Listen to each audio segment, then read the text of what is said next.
up, step bros and step girls? I'm stuck in stocks that have gone down. Folks, look, we got to talk about this disaster of Netflix and the market, because we got problems, and that's why we got to talk.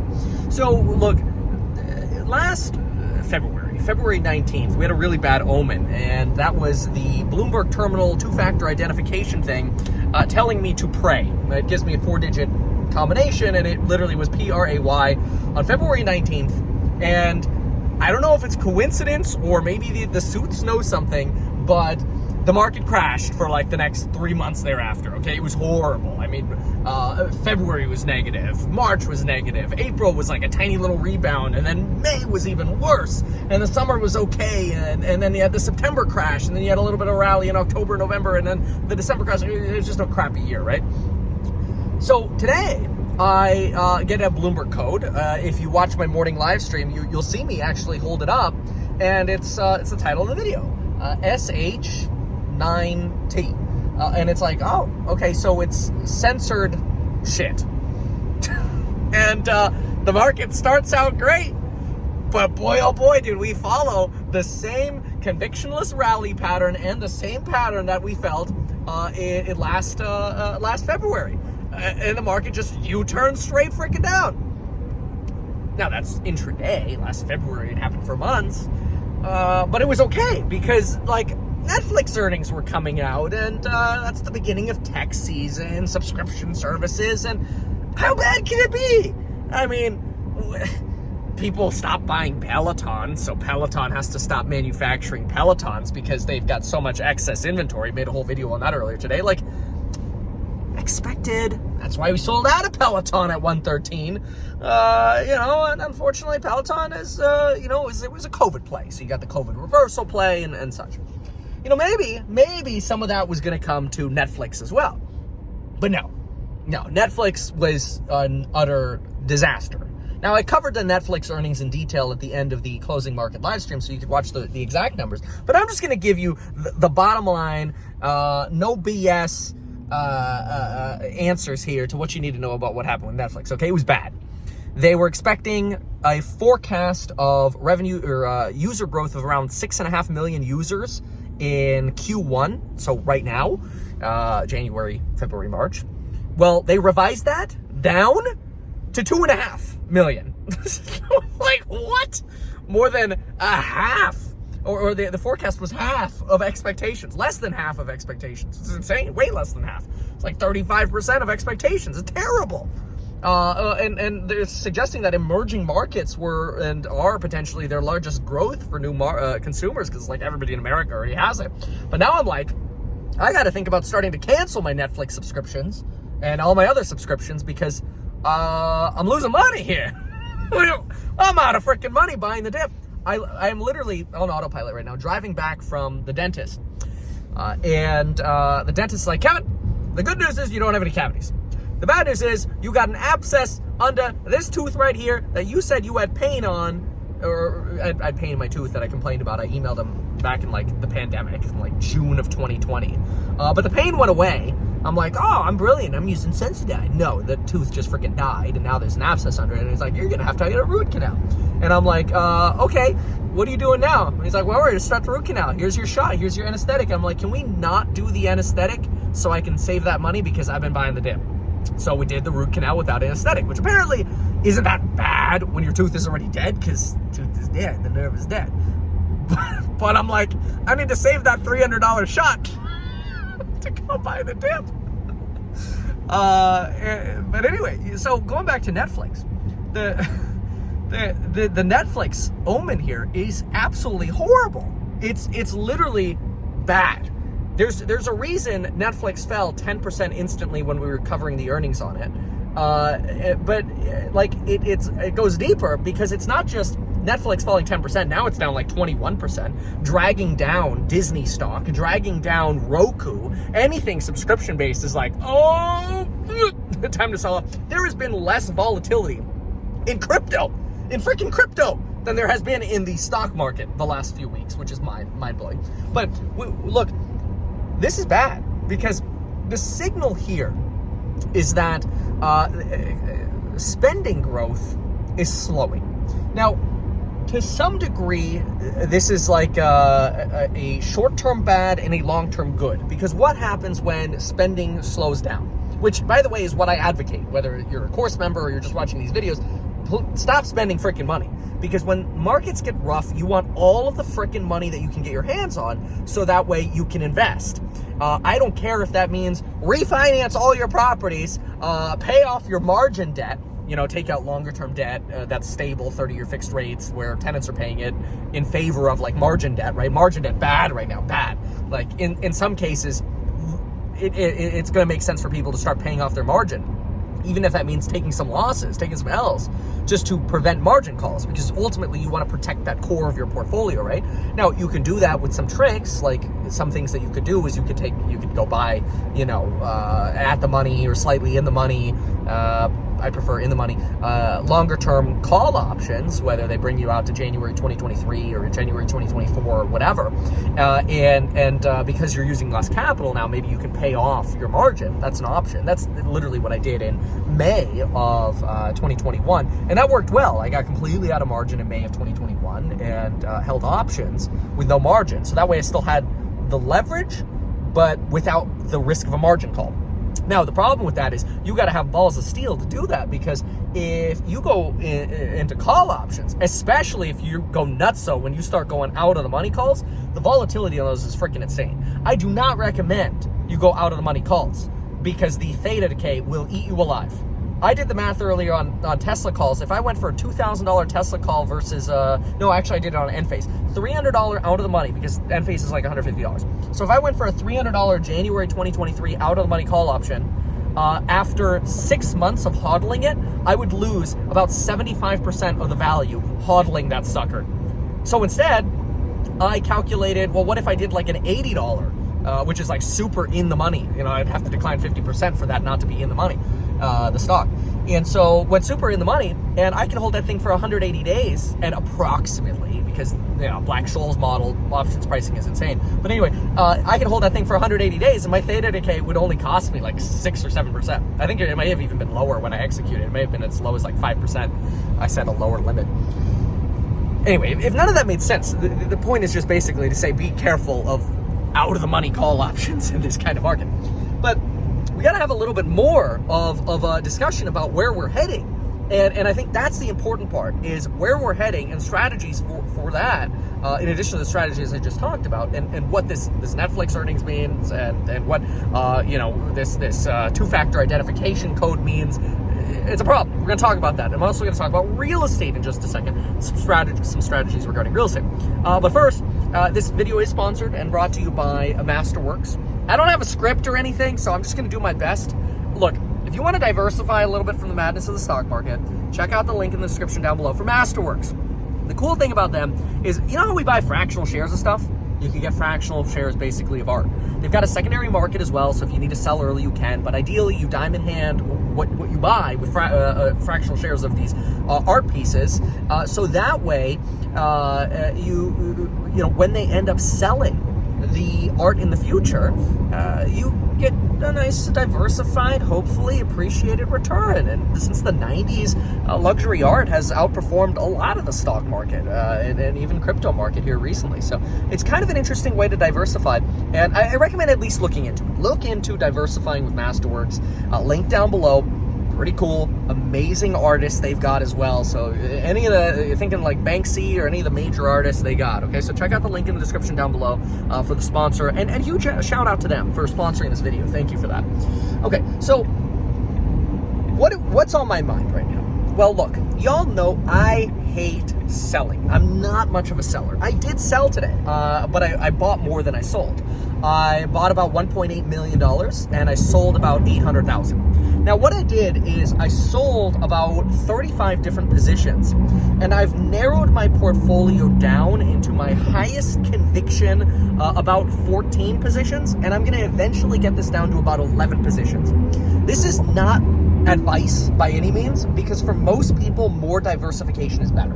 You need about 30 to 50 stocks to have the diversification approximately of an index. Approximately. And I'm not really good at hitting the different sectors, because I believe my big element of diversification is the fact that half my portfolio is in real estate, right? Actual real estate ownership, not stocks. But I'm heavily exposed to consumer discretionaries and tech, and those don't do well in this kind of market. This is the kind of market where you can build some sick positions in them, but you're going to have, again, have balls of steel to survive here.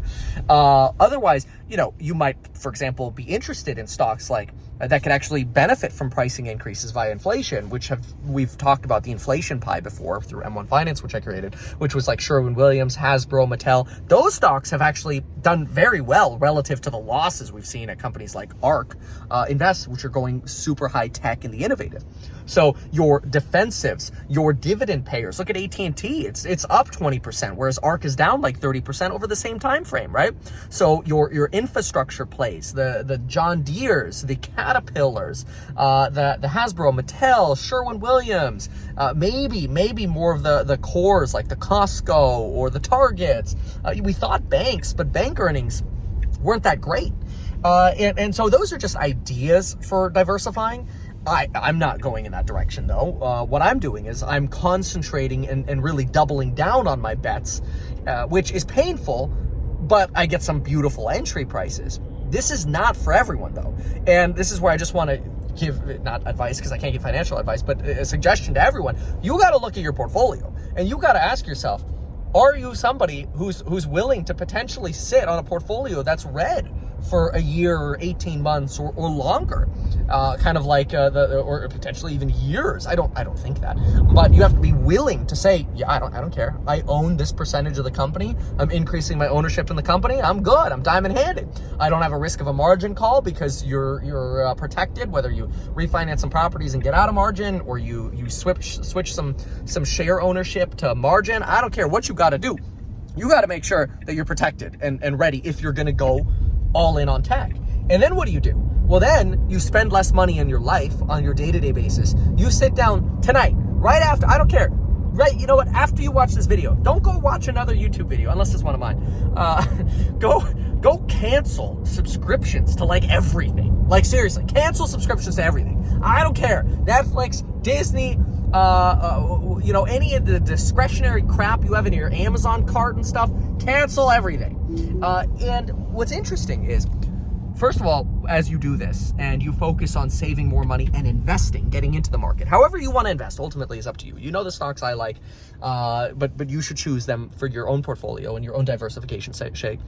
Get as much money as you can. And then when you have more money, these are the times to be greedy and be picking up good deals. You just need more money. So sometimes that actually means going out of your way and picking up that extra overtime shift. Maybe that means picking up a side hustle. Now, I know that's not super popular to say. It's like, oh, just go work more. But that's the reality. Like, it's so easy to just say right now, and don't get me wrong, like, I get those feelings too. I don't love red days. I try my best not to get affected, because that's the point of the psychology of investing. You don't want to paper hand at bottom and then miss out on the opportunities of a potential lifetime to buy dips, right? And now some people who have more cash around, I spent a lot of my cash early, still have cash. So like I said, I went 1.5 in today, 1.8 in, and 8 out. So net, I went $1 million into the market today, right? It's crazy, I know. But I'm still buying.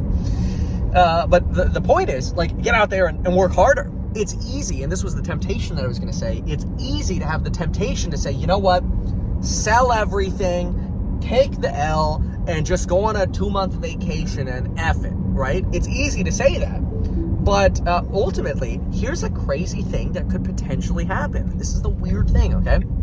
You know how I just said, stop spending money? Guess who the first people are going to stop spending money? The people who are watching this market?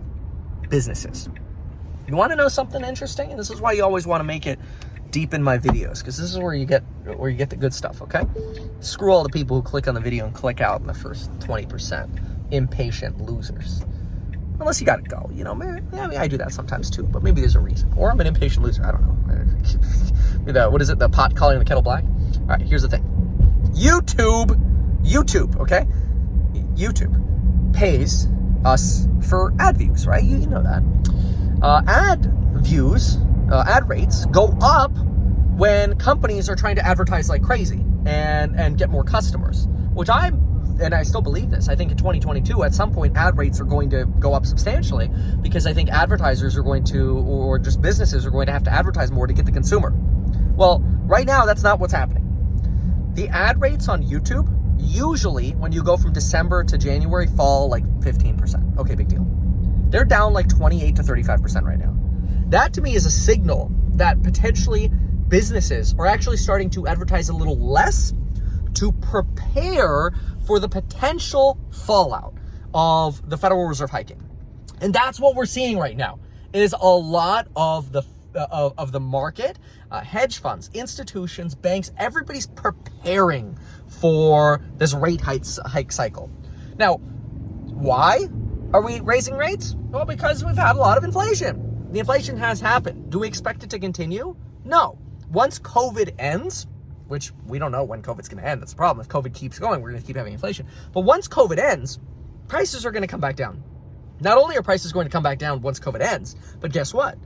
Businesses cutting on advertising, people cutting on their purchases, businesses cutting back on hiring, whatever. That has the net effect of actually helping inflation go down. So ironically, you have this really big fear period or fear moment that we're in right now, which is, okay, let's prepare for the Fed hiking rates substantially because of all this inflation. And in doing so, people actually induce lower inflation. And if at the same time we peak on COVID and COVID ends going into the summer, then the Fed could actually turn dovish, going, okay, inflation's inflecting down, things are getting better, market could rally. Could. No guarantees. Or you could just be screwed, right? That's always possible too. It just goes hyperinflation. I don't expect that. And neither does the bond market. You need to look at this figure every day, folks. 5-year break-evens. But the problem is a lot of the websites, they don't give you updates daily. The Bloomberg Terminal does. Shout out to Bloomberg. I love Bloomberg. They give you updates daily, by the minute on this stuff. And I'm watching it all the time. And the point is, the 5-year break-even rate, which is the difference between the 5-year Treasury bond and the Treasury inflation-protected security TIPS, that peaked in about November.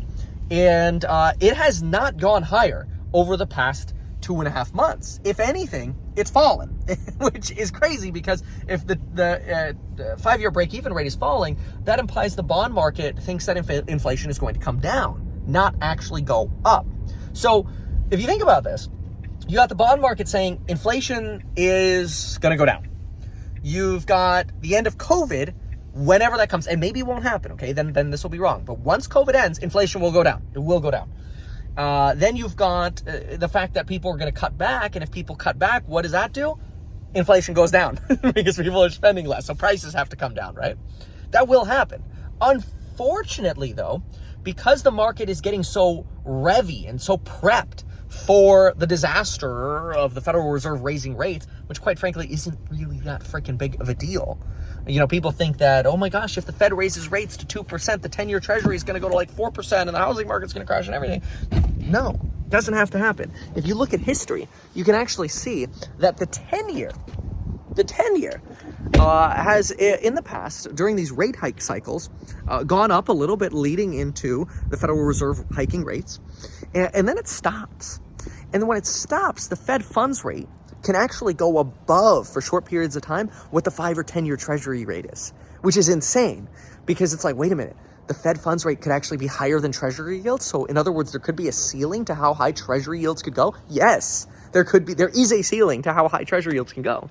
So, but the problem is, what we have right now is so much massive fear, uncertainty, and doubt because the markets don't know that. The markets aren't certain that inflation is going to go down. It may not. That's always possible. But the problem is everybody seems to be pricing in, that's it.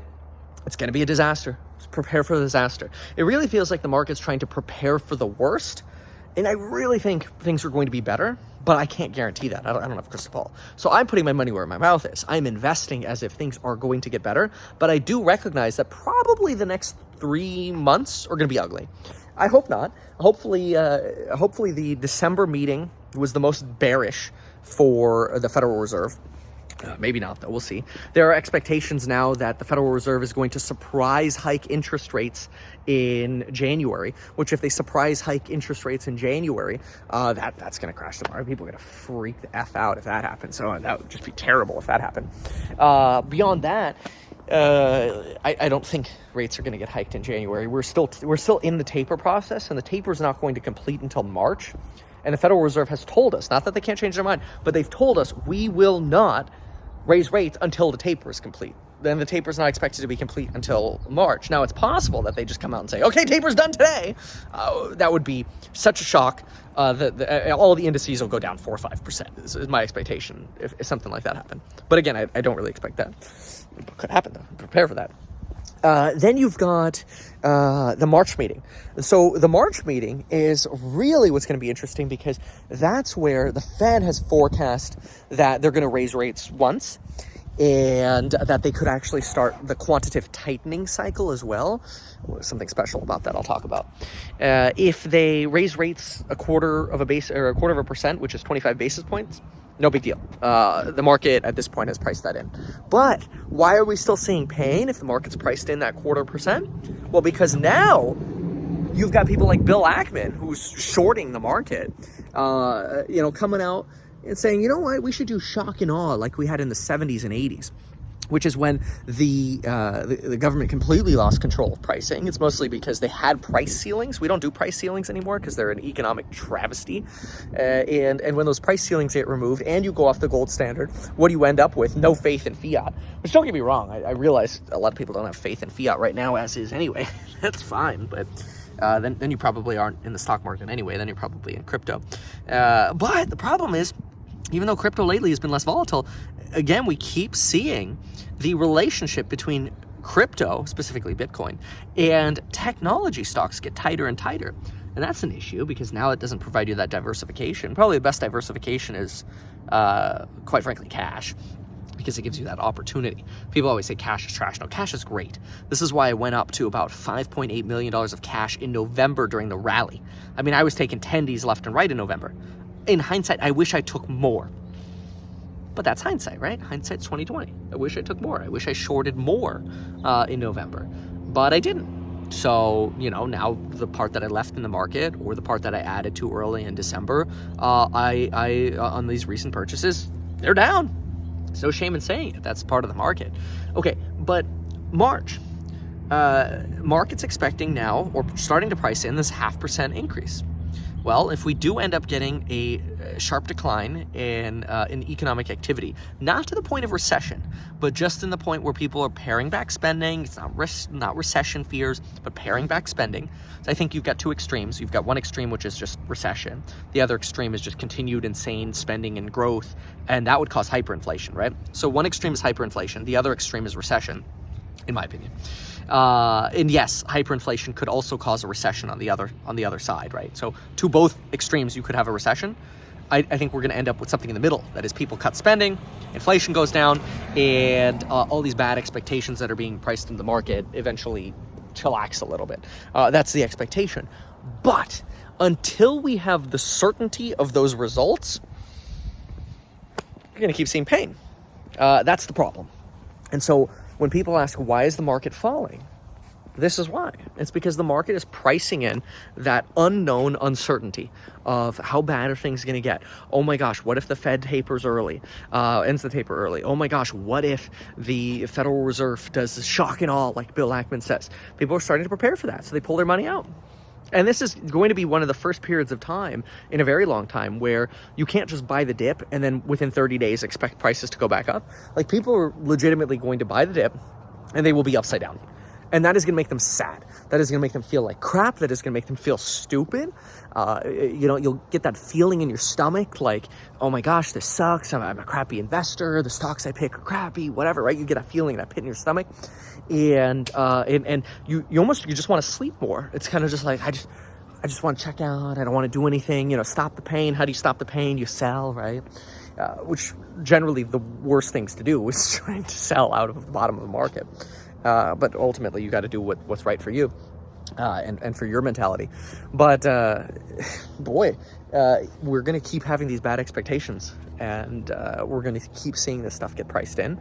I think certainly until the Federal Reserve meeting and Jerome Powell talking on Wednesday. Wednesday's going to be a huge day. Jerome Powell talking on Wednesday is going to help or hurt a lot. Personally, I think he went super hawkish because of Biden. And there was a lot of political influence. I made a short about how I've lost a lot of trust in Jerome Powell because I feel like he just U-turned on the whole transitory thing, and it was almost kind of like a rug pull, not because he believes that he needed to U-turn. I think it was political. I think Biden realizes, like, I'm not getting anything done. If Powell screws me by not being tough, then I'm not going to renominate him, unless he gives me those blessings. And see, he can, this is the funny thing about politics, okay? Listen to this. Not only could Biden say to Powell, hey, I'm only going to renominate you if you start getting tough on inflation. And then Powell's like, okay, I'll do it. Well, it's always possible that Powell could have just been like, man, F that. I don't believe that. I'll just go back to being dovish, right? But guess what?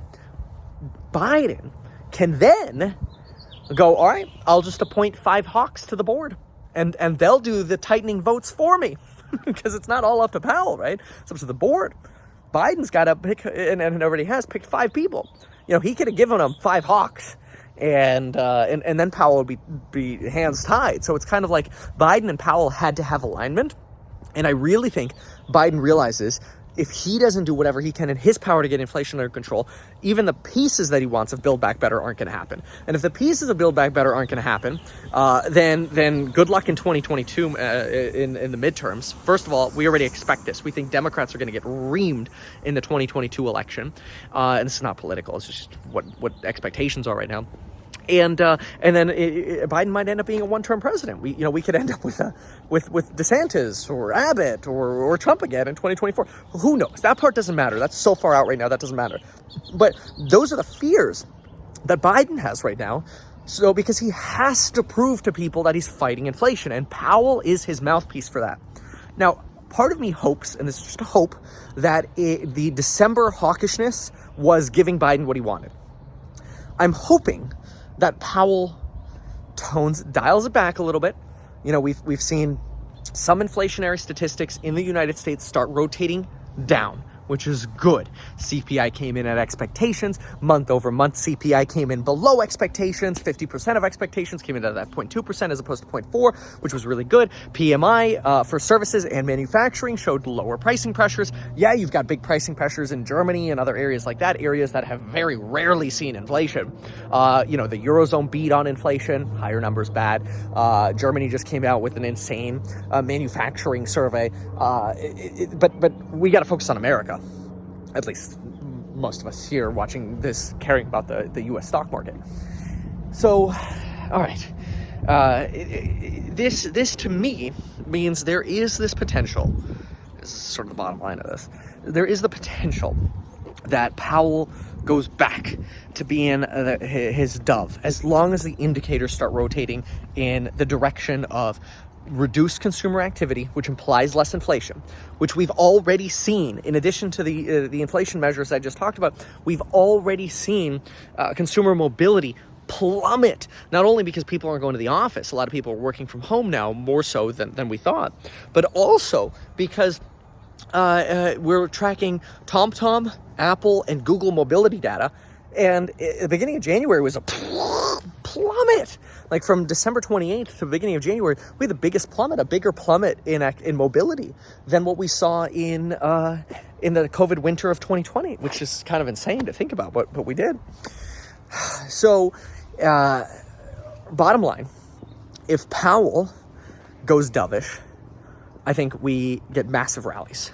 And at some point, that will happen, as long as COVID ends. So let's make this crystal clear. Here, we're going to sit down for this, okay? We're going to make this crystal clear. Sit down on the grass right here, okay? Make it crystal clear. As long as COVID ends, and we start getting a slowdown in economic activity, but not to the point of recession, then inflation will come down. Dovishness will come back to the Fed, and we'll get back to this balance. The two extremes are we slow down too much, we go into recession, Or we keep growing like crazy, which seems less likely now. We go to hyperinflation, market crashes due to new recession. I am betting on that middle road. I am betting on dovishness comes back from Powell because consumer data starts rotating down, inflation pressures start rotating down, and you go to the link down below and sign up for Masterworks. Check it out, and thanks for watching.